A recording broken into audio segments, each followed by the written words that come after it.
अशोक खरातचे निकटवर्ती असलेल्या जितेंद्र शेळकेंचा अपघाती मृत्यू झालाय. शेळके यांच्यासोबत त्यांच्या पत्नीचा सुद्धा या अपघातात मृत्यू झालाय. संभाजीनगरहून शिर्डीकडे जात असताना धोत्रे गावाजवळ शेळकेंची कार एका ट्रेलरच्या खाली घुसली.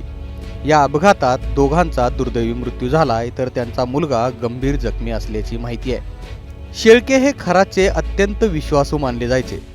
विशेष म्हणजे 3च दिवसांपूर्वी त्यांची ईडीकडून तपासणी झाली होती. शेळके हे शिवनिका ट्रस्टचे उपाध्यक्ष सुद्धा होते. त्याचमुळं शेळकेंच्या मृत्यूनंतर अनेक सवाल उपस्थित केले जात आहेत आणि यामुळं एकूणच खरात प्रकरणाला वेगळं वळण लागण्याची देखील शक्यता व्यक्त केली जाते. आता हे जितेंद्र शेळके नेमके कोण हे थोडक्यात जाणून घेऊयात. डॉक्टर जितेंद्र शेळके हे शिर्डीतील नावाजलेले उद्योजक. डॉक्टर जितेंद्र शेळके यांची शैक्षणिक संस्था आणि सिल्वर ओक डेव्हलपर्स नावानं त्यांचा व्यवसाय आहे. 2023 मध्ये अशोक खरातच्या शिवनिका संस्थान ट्रस्टचे ते सदस्य झाले आणि 2025 मध्ये शिवनिका संस्थान ट्रस्टच्या उपाध्यक्षपदी त्यांची निवड झाली.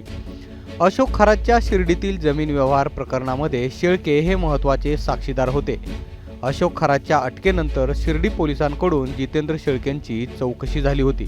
यात जितेंद्र शेळकेंचा आता अपघातात मृत्यू झाल्यानंतर आता वेगवेगळे आरोप प्रत्यारोप होऊ लागलेत. या प्रकरणामध्ये अंजली दमानिया, सुषमा अंधारे यांच्यानंतर आता रोहित पवारांनी देखील उडी घेतली आहे. रोहित पवारांनी शेळकेंच्या अपघाताचं वृत्त समजताच एक सोशल मीडियावरती पोस्ट केली आहे. त्यांनी त्यात म्हटलंय, शिवनिका संस्थानचे उपाध्यक्ष आणि भोंदू अशोक खरातचे सहकारी जितेंद्र शेळकेंचं अपघाती निधन अतिशय धक्कादायक आहे.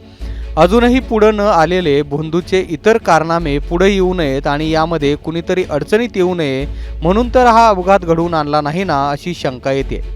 या अपघाताची सखोल चौकशी झाली पाहिजे. तसंच भोंदू खरातच्या चौकशीतही अनेक बाबी पुढे येणार असल्यानं त्याच्याही सुरक्षेची काळजी घ्यावी, असं रोहित पवारांनी म्हटलंय.